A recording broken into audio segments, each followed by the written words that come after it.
So yesterday I did a video about buying deeds and finished by saying that I'd show you the deeds for Brooklands. I already knew from the listing that the property was divided between two titles. You can clearly see from the photos used on the estate agent listing that the main part of the garden, this triangular section, is on one deed and the rest of the property is on another one. Interestingly, that second deed seems to be divided into two sections as well, which I've never seen. So very briefly, the easy one is the triangle.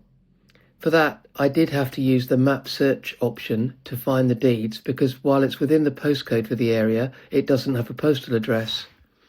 So it isn't going to come up automatically when you search by postcode. But it was easy enough to find because it's clearly been a plot since before digitised records. This one is very simple. Here's the outline. It's freehold and it's owned by the person I'm buying it from. That's all I really need to know. The other one is far more complicated. What you can see is that the deeds seem to be split into two sections, and I have to admit I've never seen that before. At first I didn't understand what it meant. What it shows is that this plot of land, the lighter grey area, includes Brooklands and the various houses in the north, and then this darker grey area seems to cut through the corner of Brooklands and include the other houses to the southeast. I didn't know whether that meant the owner of Brooklands was the leaseholder or whether Brooklands was just one property within the larger lease. I think that becomes clearer later on. Before Christmas I messaged my lawyer to clarify but didn't get an answer. They were probably too busy playing golf. What is clear is that this plot of land is quite complicated because somebody owns the lease for this whole area. There's been no mention of paying ground rent, and for anyone who knows anything about leaseholds, one of the big issues is how long is left on the lease. A lot of UK leases are only 99 years or 199 years, and people don't like buying them when they're too short. I've actually previously bought a lease extension which can cost tens of thousands, but this lease was 999 years, so there's 846 years left. In that sense, it isn't a problem. Then yesterday, after talking about the issues I had when the boundary was wrong, I started thinking about the garden. I can't get a surveyor into the garden to check the boundary lines because it's too overgrown.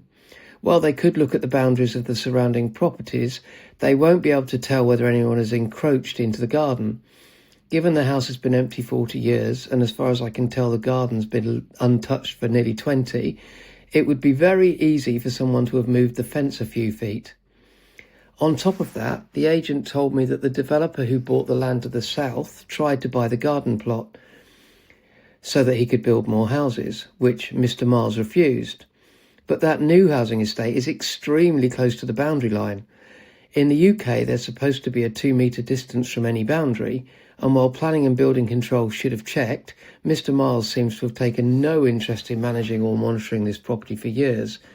So it's hard to know whether anyone actually checked the boundary. Thinking about all of that, I decided to try and work out where the boundary might be, which you obviously can't see through the woods. I won't bore you with all the hours it took, but I worked out how to overlay the title plan onto the Google Maps. I basically made the background transparent and used the outlines of the other properties that are visible on Google Earth to line it up as closely as possible.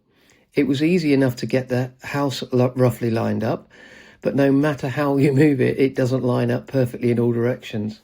Still, I reckon this is close enough and certainly better than anything you could do on the ground. Once I'd done that, I noticed two things. First of all, it's very clear that this little plot of land here, currently being used as a parking space by the people in the house on the corner, is actually part of this title. So it isn't their parking space, it's Brooklands. I don't blame them at all. The house has been empty for 40 years. But assuming the sales go through, I need to assert my rights to that boundary. Second, being a nosy sod, I noticed that according to this layout, this house has stolen an extra bit of garden, because the plan clearly implies the boundary should be further back. Not that this matters at all, unless I actually own the deeds, but I love this sort of stuff. It's a great rabbit hole to go down. So I decided to get the deeds for that property as well. I found the name on the title, looked it up by a postcode and pulled up the records. Leaving aside whether they encroached on that little bit of garden, I found this rather surprising. It turns out there's another set of deeds for what the estate agent's plan shows as the dark grey area that was previously combined into this one title.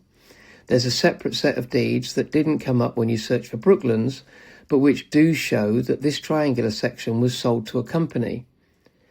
Going back to my earlier confusion, it makes it clear that the owner of Brooklands isn't the leaseholder for the whole area. Brooklands is just one property within this leasehold. But more importantly, if I'm understanding this correctly, somebody owns this leasehold, somebody owns the lease for this bit, and then there's this bit which is freehold. None of this necessarily means I don't want to buy it, but I absolutely want to understand it before I do. And as I said yesterday, I don't trust the lawyers to automatically flag all of this, and it's clear the estate agent didn't even know because they used the old version of the deeds and the title plan on their sales brochure. I also have concerns because this section has been sold to a company and because the new deeds say the map has been redrawn. The boundary lines have moved and the new deed says the corner of the garden and outbuildings. I'm obviously not a lawyer or a surveyor, and I have no idea how someone can commission new deeds to be drawn that change the demarcation of older deeds without informing the affected owners. Needless to say, I've sent urgent messages to my solicitor and the estate agent, who's part of a combined agent-lawyer setup, asking them to explain what it all means, what it implies, how the agent didn't know this was a new lease, and whether the elderly owner in the care home even knew all of this had happened.